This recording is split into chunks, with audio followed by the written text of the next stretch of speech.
Hi everyone and welcome to a new video. Today we're going to propagate some jade from a dying plant, so come along. I found this jade plant in my house when I bought it. It has never looked good, and this morning it started to fall over. You can see right there that the stem is actually broken. You can see that there also used to be other stems here where the plant has fallen off. You can see sort of like the lack of leaves on it. Right here that the leaves have fallen off at some point, and it's just generally not doing too well. That being said, one thing you can do with jade is actually propagate it from the stem. So that's what we're going to do today. I suspect that because this is in a pot that has no drainage, there's some stones on top and that soil looks fairly wet, that there's probably some root rot or fungus going on. So what we're going to do is we are going to use some sterile pruning shears to cut off the pieces we want to propagate. All right, so what we're going to do, I have some nice sharp pruning shears here. I am going to use some rubbing alcohol to sterilize them. It is more important to do the sterilization after because we suspect this plant has fungus, and I use these to harvest. So we want to make sure that we're not contaminating other plants, but just in case my other plants have something, we're going to clean these well and sterilize them. And that will help. So you can see this plant, here I'll bring you back in, has two stems coming out from the base of the main plant. I'm going to cut both of them because this plant is pretty much dead otherwise, and we're going to try and propagate both. So what I'm going to do is I'm going to cut down here. I'm going to cut above this area of root rot, but not at the green. So I want to try and cut where there's still some of that brown stem.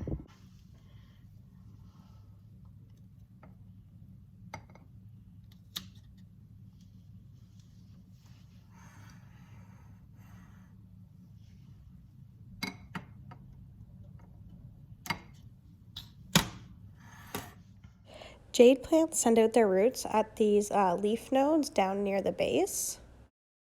And typically you would prune the top to also help with branching. We're not going to do that when we're trying to propagate, so we'll just start down here.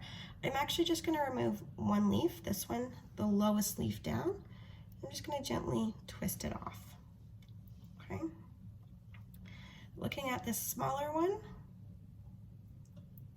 I'm also going to do the same with this bottom leaf and leave the other ones. You can see another leaf at some point has come off here.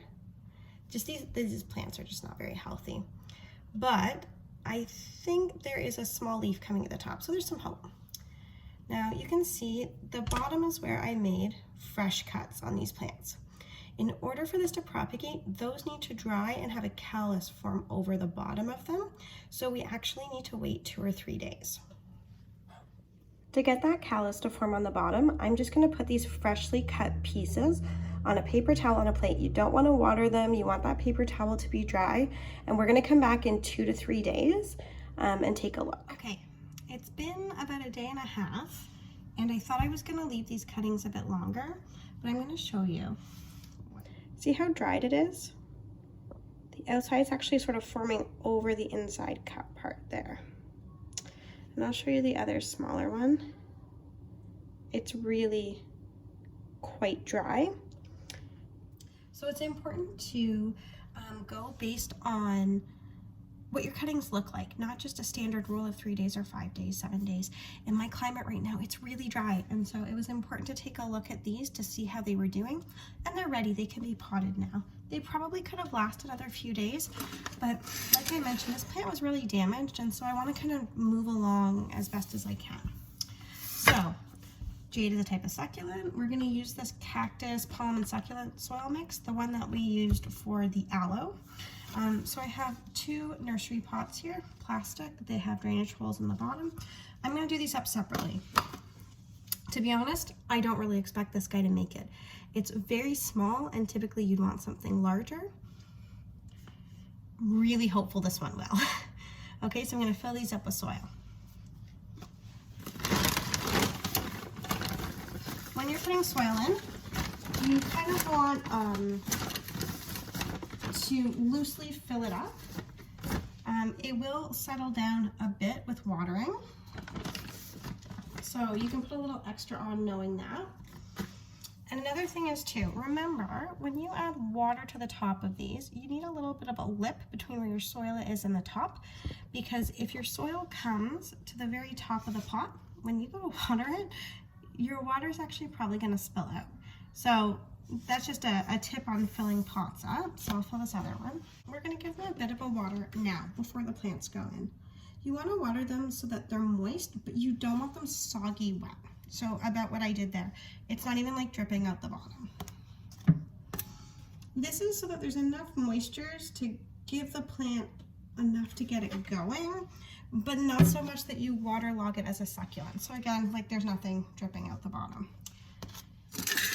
So to plant these guys, you're just gonna plant them about as deep as they need to go so that they stand up nicely. So I'm gonna do this little guy first. If you look, I expect roots to come out here at that level and hopefully there. So I might actually try and put those under to get some roots with that top node just at the very surface of where the soil is.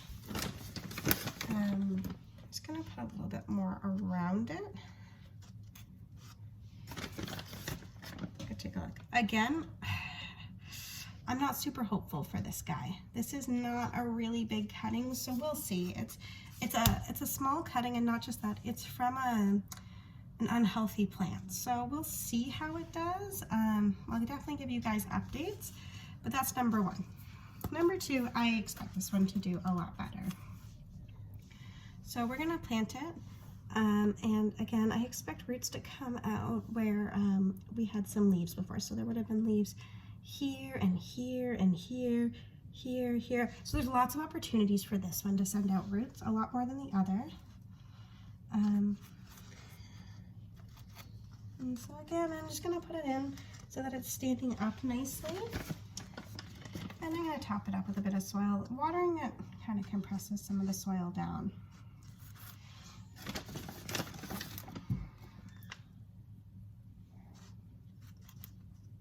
All right, here we go. Here are our little plants.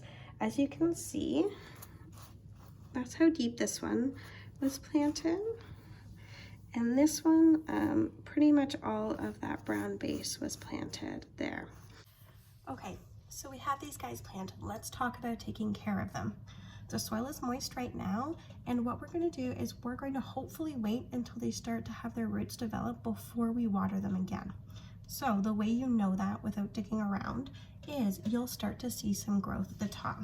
So when your plants are putting out new leaves up in between here or a new stem, that's a pretty good indication that they have started to put out roots. At that point, you can start following your regular care schedule for jade. So in the winter, you want to wait for them to dry out because they're succulents in between watering. And then water them until they're moist, but not soaking. In the spring and summer, you can keep them damp or moist. And then you would want to do feedings regularly, like once a month in the spring and summer. But I have this good Miracle Grow soil that already has some nutrition in it. So I'm not going to worry about it until we even see if these plants take off and what they do. So that's about it. Jade plants are pretty easy to care for, and we're going to see if this rescued one comes back for us. But if you take cuttings from a nice healthy plant and you follow these steps, you are very likely to have some success. One other bonus thing you can do is you can buy some rooting hormone. It's a powder that's available at your local garden or nursery center most of the time. They were sold out when I went. And what you do is you just dip that cut end in some of that powder before you put it in the soil. And that can help, it's antimicrobial and antibacterial, so if there was anything in that old soil like I had, that's a good way to help prevent it from sort of coming and transferring to these new pots. It also helps promote root growth. So I'd recommend that if you have it, but it's not totally necessary. So this is definitely a way you can go. Okay, I'm going to insert this afterwards in editing. I forgot to say, These plants want some direct sunlight, about 4 hours a day. So you want them in a west-facing window or maybe south. I have a south-facing window that I'm going to put them in, and we'll see how they do there. I put out a bunch of shorts on YouTube as well, and I do a lot of updates on how my repotting and planting has gone. So check out my shorts, and I'll see you again in the next video. Have a good day.